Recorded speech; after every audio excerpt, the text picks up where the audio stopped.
নির্বাচিত কেন্দ্রীয় সরকার তারা প্রতিনিয়ত চক্রান্ত করছে এই পশ্চিমবঙ্গ নির্বাচিত সরকারকে ভেঙে দেওয়ার জন্য।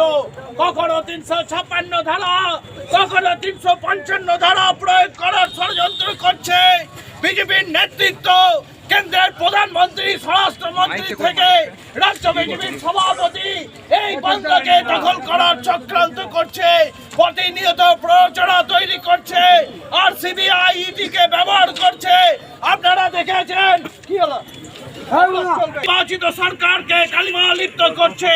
একটা কেন্দ্রীয় সরকার চলছে, সেই কেন্দ্রীয় সরকার সিবিআই ইডিকে ব্যবহার করার মধ্যে দিয়ে তৎকালীন তৃণমূল কংগ্রেসের নেতা সাংসদ মুকুল রায়, তৎকালীন শুভেন্দু অধিকারী, তৎকালীন কুণাল ঘোষ থেকে শুরু করে সকল তৃণমূল কংগ্রেস নেতৃত্বকে এক প্রকার সিবিআই নোটিশ পাঠিয়ে ভয় দেখিয়েছে।